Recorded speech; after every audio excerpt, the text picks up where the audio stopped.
मैं Ajit Harsana media voice में फिर से आपका स्वागत करता हूं। नमस्कार, सुप्रभात, राम राम। आज फिर से हम पंडित लक्ष्मी नारायण जी के साथ जुड़े हैं और जानेंगे आपके जो है आज के भविष्य के बारे में, आज का दिन क्या कहता है। उसके बाद हमारी चर्चा होगी राहु के प्रभावों को लेकर के। तो पंडित जी, आज का दिन कैसा है, क्या क्या है आज के दिन के अनुसार? आज जो है तिथि तृतीया है, जो अगले दिन तक रहेगी। योग गंडका है, जो वो भी अगले दिन तक रहेगा। करण है तैतिल का, जो 11:02 तक AM तक रहेगा। इसके बाद गर अगले दिन तक रहेगा। नक्षत्र है आद्रा नक्षत्र, जो 4:03 तक रहेगा PM तक, और इसके बाद पुनर्वसु नक्षत्र चालू हो जाएगा। आज जो है जो शुभ समय है अभिजित मुहूर्त 11:51 से 12:46 तक रहेगा। राहु काल 2:02 PM से 3:46 PM तक रहेगा। आज की यात्रा दक्षिण की ओर ना करें। तो आज की यात्रा दक्षिण की ओर आप ना करें, जो आपके लिए सही नहीं होगा यदि कोई नया कार्य, नई यात्रा आप करना चाहते हैं तो। इसके बाद यदि आप जो हमसे लाइव जुड़े हैं, कोई प्रश्न है आप हमसे पूछना चाहते हैं, उसका हल चाहते हैं, तो उसके लिए आप अपनी जन्मतिथि, समय और स्थान हमें टाइप कर दें, साथ ही साथ अपना प्रश्न भी लिख दें, तो हम आपको उसका उत्तर दे देंगे। इसके अलावा यदि आपको विस्तृत जानकारी चाहिए या आप अपनी जन्म कुंडली बनवाना चाहते हैं, या इसके अलावा और कोई आप किसी विषय पर अपनी पूरी जानकारी जानना चाहते हैं गहराई से, तो आप हमें अपनी जन्म तिथि, स्थान और समय तीनों चीज़ लिखकर भेज दें, व्हाट्सअप कर दें हमारे दिए गए हुए नंबर पर। नंबर है 9582381347। इस पर आप हमें व्हाट्सअप कर दें, डिटेल्स डाल दें, तो हम आपको सारी उसके बारे में जानकारी दे देंगे, और कुंडली बनवाना चाहेंगे तो वो भी बनवा देंगे। इसके अलावा आज का जो विषय हमारा है वो है राहु के प्रभाव। राहु क्योंकि क्रूर ग्रह के अंतर्गत आता है और असुर उसमें गुण होते हैं, तो इस वजह से जो है लोगों को यह संभावना रहती है, डर रहता है ज़्यादातर कि भाई राहु अगर आ गया है तो अनिष्ट ही अनिष्ट होगा। लेकिन ऐसा नहीं है, क्योंकि हर कोई ग्रह आपके प्रारब्ध के अनुसार आपकी कुंडली में विराजमान होता है, और उसी प्रारब्ध यानी आपके पूर्व जन्मों के कर्म, उनके अनुसार ही वो आपको फल देते हैं। तो ज़रूरी नहीं है कि अगर राहु ग्रह है तो वो आपको अशुभ ही फल देगा। उसके फल शुभ भी होते हैं और काफ़ी शुभ होते हैं, लेकिन निर्भर करता है कि वो कौन सा ग्रह किस योग में आपकी कुंडली में बैठा है। उसके बारे में विस्तार से जानते हम लक्ष्मी नारायण जी से कि राहु कब कब कौन कौन सी स्थिति में बैठते हैं तो लाभ देते हैं, या नहीं बैठते हैं, या किस स्थिति में होते हैं जब हानि होती है। पंडित जी अब बताइए ज़रा आप राहु के बारे में। राहु सुख और सौभाग्य और तरक्की का कारक है। राहु की महादशा मिलने वाले जो असर आपने देखा कि राहु की दशा चल रही है और बहुत खतरनाक दशा चल रही है, लोग कहते हैं। लेकिन मैं कहता हूँ कि अगर राहु अच्छा है और राहु की महादशा चलेगी तो आपको राजा बना देगा। जैसे अगर कुंडली में आपके 1 से लेकर के भाव से और 6ठे भाव तक राहु बैठ गया है, और 12वें घर में राहु का कोई मित्र ग्रह बैठ गया हो, तो आपको बचपन से ही राजा बना देगा। ये सत्य है। राहु 12वें ग्रह में राहु की कोई मित्र राशि बैठी है। जी। और अगर मित्र राशि कौन कौन सी है राहु की? राहु के साथ में बुध विद्यमान हो, राहु के साथ में शनि विद्यमान हो, राहु के साथ में शुक्र विद्यमान हो 12वें घर में, तो बचपन से उससे राजसी योग दिला देता है जी। बचपन से ही राजसी योग दिला देते हैं। यदि बुध शुक्र और शनि, इन तीनों के साथ 12वें घर में यदि राहु विराजमान है तो। अगर राहु विराजमान 12वें घर में नहीं है कुंडली में, वह घर बिल्कुल खाली पड़ा है, तो मतलब कोई और ग्रह भी उसमें मौजूद नहीं है, तो ऐसे में उस व्यक्ति को 42 साल के बाद भाग्योदय कराता है।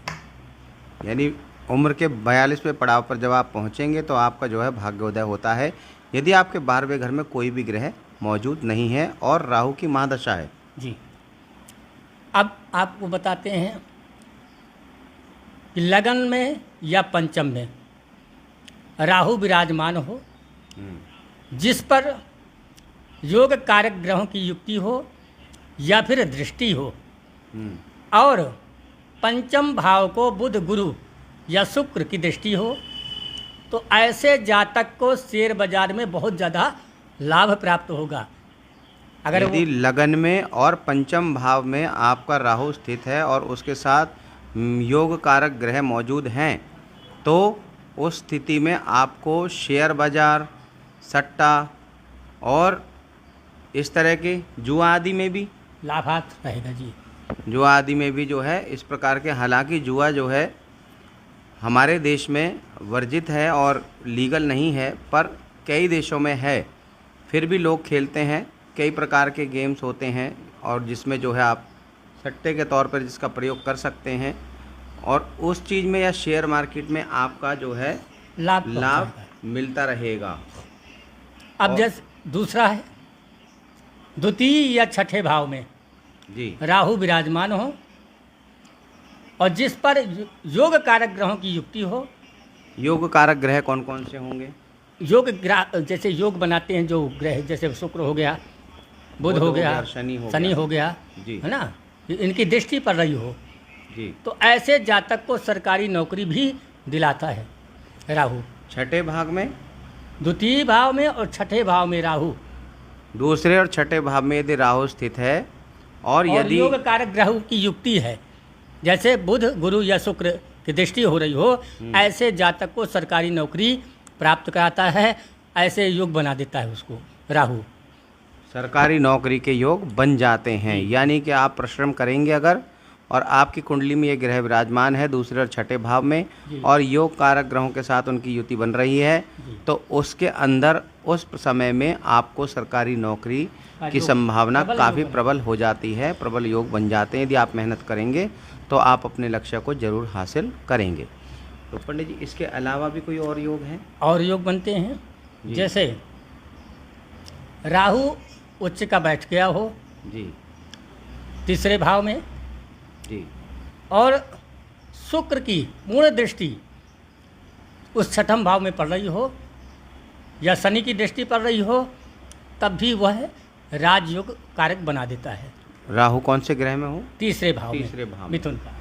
अभी हमने देखिए आपको लगन का भी बता दिया, दूसरे ग्रह का भी बता दिया, 12वें का भी बता दिया, और अब हमने बताया आपको तीसरे ग्रह। यदि तीसरे घर में विराजमान है राहु और उसके अलावा शुक्र की पूर्ण दृष्टि पड़ रही हो, शुक्र की पूर्ण दृष्टि हो उस घर पर, शनि की पूर्ण दृष्टि पड़ रही हो, या शनि की पूर्ण दृष्टि पड़ रही हो, या तो बुध की दृष्टि पड़ रही हो जी, तो ऐसे व्यक्ति का राजयोग कारक बना देता है, राजयोग बनता है। तो ये बात देखने की है, बहुत लोगों को जो है राजयोग में सफलता मिलती चली जाती है। ये सब निर्भर करता है आपके योगों के आधार पर, आपके कौन सा ग्रह किस कुंडली में कहाँ पर विराजमान है। इसके अलावा पंडित जी, इसके अलावा बहुत से ये है कि राहु पीड़ित भी होता है जी, राहु रोग भी देता है। तो वो कब राहु कौन सी स्थिति में देता है? जी, जैसे नवम भाव में राहु अगर बैठ गया है जी, तो वह व्यक्ति को पीड़ित करेगा जी, नुकसान पहुंचाएगा जी। अगर उसमें शत्रु ग्रहों की दशा चल रही हो, या फिर उसमें सूर्य, चंद्रमा, मंगल इत्यादि की दृष्टि पड़ रही हो जी, तो वह भाग को नष्ट कर देता है। जहाँ पर वह व्यक्ति अगर पैसे फंसाएगा, वो पैसे फंस जाएंगे, वापसी आने में डूब जाएंगे। कहने का मतलब है कि आप जो है, यदि आपके नवम भाव में राहु विराजमान है और वहाँ पर मंगल, सूर्य और चंद्रमा आधीन ग्रहों की अगर कोई युति बन रही है या कोई स्थिति आ रही है, दृष्टि पड़ रही है, तो उस स्थिति में आपका जो है कोई भी प्रकार का अगर आप कोई छोटा मोटा भी रिस्क लेना चाहते हैं तो वो आपको हानि ही देगा, फ़ायदा नहीं देगा। यानी धन के रूप में यदि आप कहीं पर भी जो है थोड़े से भी अस्थिर भाव से अगर कहीं लगाना चाहेंगे, किसी को उधार दे दिया, किसी ऐसे कच्चे काम में लगा दिया कि जहाँ से लाभ की संभावना बनती हो, तो उस समय वहाँ आपको फ़ायदा कभी भी नहीं होगा, हमेशा आपका पैसा डूबेगा। तो इसमें अगर आप पार्टनरशिप योग आप करना चाहते हैं तो कृपया ना करें, क्योंकि ऐसी स्थिति में आप वहाँ से भी लाभ नहीं उठा पाएंगे। कभी भी पार्टनरशिप ना करें यदि आपके 9वें ग्रह में राहु विराजमान है और उसमें मंगल, सूर्य और चंद्रमा आदि किसी भी ग्रह की कोई युति बन रही है, दृष्टि पड़ रही है, तो आप पार्टनरशिप ना करें। और साथ ही साथ अपना जो है कहीं पर भी कच्चे लालच में आकर के कोई पैसा ना फंसाएं, वो आपको वापस नहीं मिलेगा। इसके बाद राहु यदि अष्टम भाव में है और कर्क का होकर के बैठ गया हो और चंद्रमा सप्तम भाव में बैठ गया हो, तो व्यक्ति की बहुत सारी कठिनाइयाँ आएंगी, पत्नी संबंधित कठिनाई आएगी, और जहाँ तक फेफड़ा लेंस की बीमारी दे देता है, सांस की ज़्यादा जुकाम पैदा होगी। तो राहु जो 7वें घर में जी अष्टम भाव में राहु बैठ गया हो तो रोग आदि, हाँ जी, और सप्तम में चंद्रमा बैठ गया हो, क्योंकि 8वां घर आपकी आयु का होता है, तो उसमें अगर राहु विराजमान है और सप्तम भाव में चंद्रमा विद्यमान है तो पत्नी से कम बनेगी, क्लेश होंगे पत्नी से। और यदि अष्टम में राहु ही कर्क का है, सप्तम में चंद्रमा नहीं है जी, तब रोग आदि दोष दे देगा। तो रोग आदि दोष दे देगा, आपका स्वास्थ्य उचित नहीं रहेगा, आप बार बार बीमारियों से परेशान होते रहेंगे। तो पंडित जी, इसके अलावा और कोई विपरीत है स्थिति इनकी? ऐसे बहुत द्वादश भाव में हर भाव का मतलब है जी, इसलिए मैं इतना ज़्यादा तो अभी आपको नहीं बता सकता जी, क्योंकि इतना इस पर हम एक अलग से सीरीज बना देंगे राहु पर जी, जब आपको वो दिखा देंगे प्रत्येक भाव में किस तरीके से कैसे, वो हर ग्रह का हम आपको बताएंगे आगे चलकर।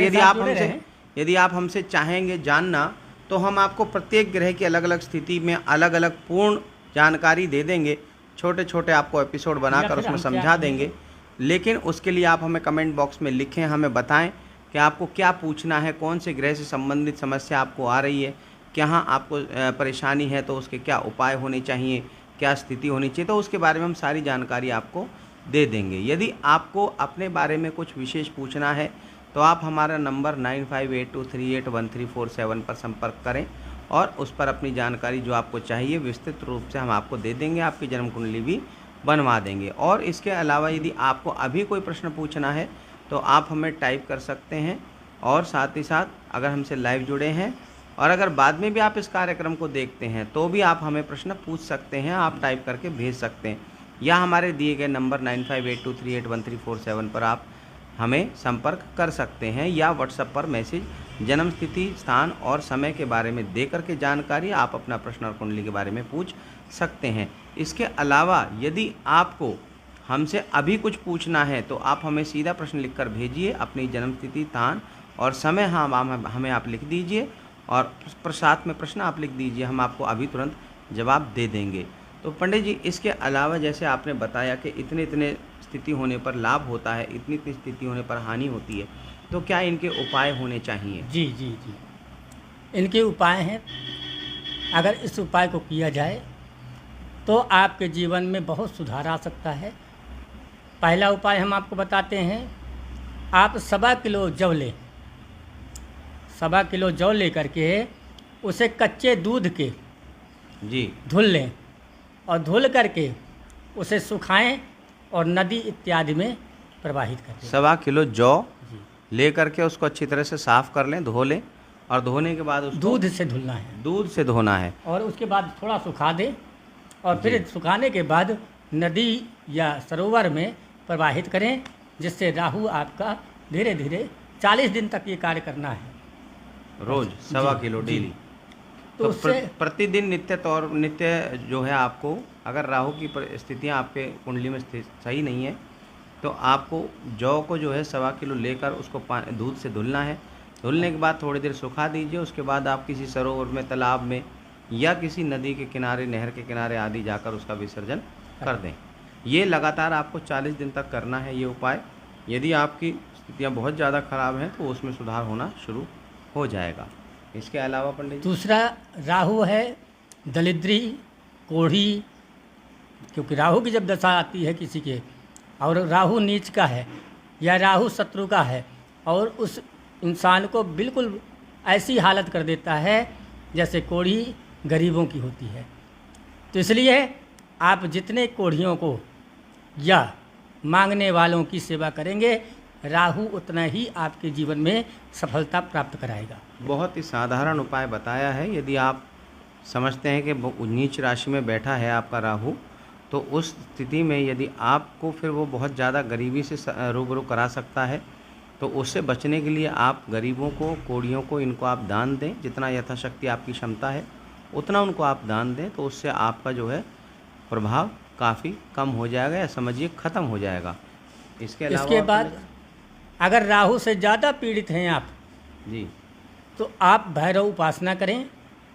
भैरव बाबा का दीपक जला करके और काल अष्टक भैरव स्तोत्र का पाठ करें या भैरव स्तोत्र का पाठ करें, जिससे आपका राहु मजबूत होगा और आपको उचित फल प्राप्त कराना चालू करा देगा। जो अभी आपको पंडित लक्ष्मी नारायण जी ने बताया, आप भैरव की उपासना कर सकते हैं। तो अगर आप नित्य प्रति कर सकते हैं तो बहुत अच्छी बात है। यदि नहीं भी कर सकते हैं तो रविवार और अष्टमी को ज़रूर करें। रविवार को और अष्टमी को आप भैरव का जो है सरसों के तेल का आप दिया जला सकते हैं। चमेली के तेल का भी चल जाएगा जी, चमेली का और घी का भी, घी का, चमेली का तेल का, सरसों के तेल का आप दिया जला सकते हैं। चौमुखा दिया जलाना चाहें वो भी जला सकते हैं।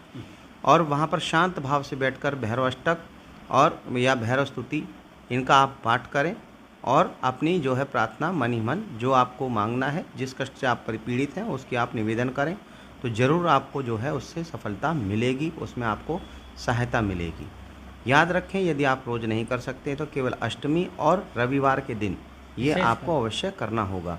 इसके अलावा पंडित जी कोई इसके अलावा अगर आपको राहु पीड़ित करता है जी, या आपको जीवन में लगता है कि मेरा राहु बहुत ज़्यादा मुझे पीड़ित कर दिया है, सता रहा है, मेरा कारोबार बिगाड़ दिया जी, मेरा एक्सीडेंट बार बार करवा रहा है जी, ऐसी स्थिति में आप महाकालेश्वर में जा कर के अभिषेक करावें और प्रत्येक सोमवार को जी, बैठ कर के शिव जी का पूजन करें।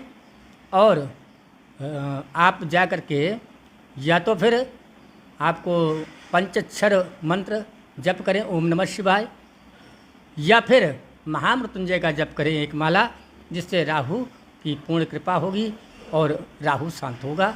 आपके व्यापार में, आपके करियर में, आपकी नौकरी में वो शुभ फल प्रदान करना चालू कर देगा। तो अभी जो आपको ये बताया है उपाय पंडित लक्ष्मी नारायण जी ने, ये बिल्कुल अकाट्य है, इसको कोई नहीं रोक सकता। इससे उपाय आपका होना निश्चित है। केवल आपको क्या करना है, यदि आप जा सकते हैं तो उज्जैन में महाकाल जो ज्योतिर्लिंग है महादेव का, उस पर जाकर आप अभिषेक करवाएं। और अगर वहां आप नहीं जा सकते हैं तो प्रत्येक सोमवार को आप महादेव के किसी भी मंदिर में बैठकर शिवलिंग के सामने ओम नमः शिवाय का जाप करें या महामृत्युंजय मंत्र की एक माला का जाप करें और उनका अभिषेक करें। ये उपाय आपको करने हैं। कोई समय सीमा है इसकी? जी, अगर वो व्यक्ति संकल्प लेकर के करता है जी, तो उसके लिए समय है। अगर संकल्प लेके नहीं करता है तो वो समय अपना एक बना लें कि सुबह इतने बजे तक करना है। तो संकल्प लेकर कितने समय का संकल्प? अगर समय में उन्होंने ले लिया है कि शाम की सेवा में भोलेनाथ जी के दरबार में मुझे प्रत्येक दिन शाम को जाना है, या 1 महीने जाना है, 1 वर्ष जाना है, या मुझे लगातार जाना है जी, तो उसको, उस व्यक्ति को उतने बजे, जितने, अगर उसने संकल्प ले लिया कि मैं 5 बजे भोले बाबा के दर्शन में करने जाऊंगा, तो उसे 5 बजे ही जाकर के दर्शन पूजन करना है। अगर सुबह करना है तो बहुत अच्छी बात है, नहा धो करके साफ़ सुथरा होकर के सुबह करेंगे तो उसका फल आपको 100 गुना प्राप्त होगा। अगर शाम को करते हैं तो फल तो ज़रूर मिलेगा, लेकिन कुछ कम मिलेगा। तो जैसा भी पंडित जी ने बताया, संकल्प लेने से, संकल्प लेने की आप, क्योंकि देखिए भाग दौड़ की ज़िंदगी है और समय की परिस्थितियां हमारी ऐसी होती हैं कि हम कभी कहीं फंस ही जाते हैं। यदि आपके पास समय उपलब्ध है तो आप संकल्प लें और उस प्रतिदिन उस समय पर, निश्चित समय पर जिस पर आपने संकल्प लिया उस पर पहुँचे। यदि आप ऐसा समझते हैं कि आपका काम या आपकी यात्राएं होती रहती हैं, आप इधर उधर घूमते रहते हैं, तो उस स्थिति में आप संकल्प ना लेकर के सामान्य जब हो सके आप अपनी सेवा कर सकते हैं। अगर रोज़ नहीं कर सकते तो सोमवार को आप जाकर के अपनी सेवा कर दें, उससे भी आपको फ़र्क पड़ जाएगा। इसके अलावा पंडित जी ये सारे आपने बता दिए उपाय जी और आपने बता दी स्थितियाँ, परिस्थितियाँ, कब अच्छा होता है कब बुरा होता है, जी कौन सी स्थिति में क्या ग्रह की क्या स्थिति है। इसी बारे में यदि आपको कोई और अपना खास प्रश्न पूछना है, कोई विशेष जानकारी लेनी है, तो आप हमारे दिए गए नंबर 9582381347 पर संपर्क करें, हमें अपनी जानकारी दें, जन्म तिथि, स्थान और समय के बारे में बताएं, तो हम आपका प्रश्न का हल देंगे। साथ ही साथ यदि लाइव जुड़े हैं तो आप अपना प्रश्न हमें टाइप कर सकते हैं, कमेंट कर सकते हैं, हमें पूछ सकते हैं, हम बता देंगे। इसके अलावा आप आगे या पीछे यदि लाइव नहीं देख पा रहे हैं, बाद में आप देखते हैं, तो भी आपका कोई प्रश्न है तो भी हमारे नंबर 9582381347 पर आप संपर्क कर सकते हैं या हमको व्हाट्सएप पे सारी डिटेल दे सकते हैं, तो हम आपको जो है उसकी पूरी जानकारी देंगे। इसके अलावा आप इस जो एपिसोड जो आप देखते हैं, इनको आप ज़्यादा से ज़्यादा शेयर कीजिए, लाइक कीजिए, कमेंट कीजिए, क्योंकि जितना ज़्यादा लोग इसको देखेंगे उतने ज़्यादा प्रश्न आएंगे और हो सकता है उन प्रश्नों में आपके प्रश्नों का भी जवाब मिल जाए। तो इसलिए मीडिया वॉइस के माध्यम से हमारी आपसे ये विनती है, यदि आप हमारे दर्शक हैं और आपको हमारा कार्यक्रम पसंद आ रहा है तो आप हमें बताइए, और अगर आपको कोई लगता है कोई विशेष सुधार होना चाहिए, कुछ और होना चाहिए, तो हम उसको भी कोशिश करेंगे उस समाधान को करने की भी।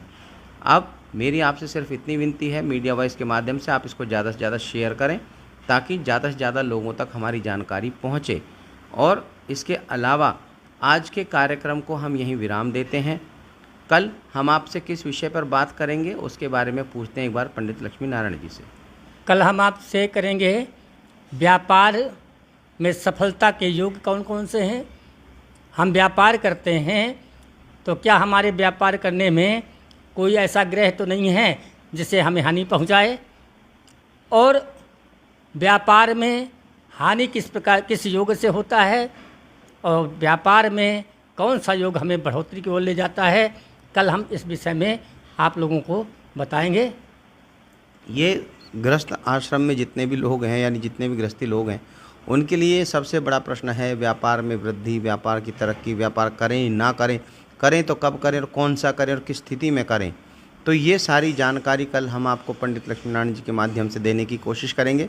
विषय बहुत बड़ा है, एक एपिसोड में उसको समाहित करना बहुत मुश्किल है, लेकिन फिर भी हम आपको बिल्कुल लक्षित करके बिंदुवार उतना क्रम के अनुसार आपको उचित और संबंधित जानकारी देंगे जो आपके लिए कारगर होगी। और यदि आपको ज़्यादा विस्तृत जानकारी लेनी है तो आप हमें कमेंट बॉक्स में लिखिए, हम आपको जो है एपिसोड्स यानी कि क्रमवार एपिसोड बनाकर उसमें बता देंगे। इसी के साथ आज हम आपसे यहीं विदा लेते हैं। राम राम, सुप्रभात, और आपका दिन शुभ रहे मंगल कामना के साथ।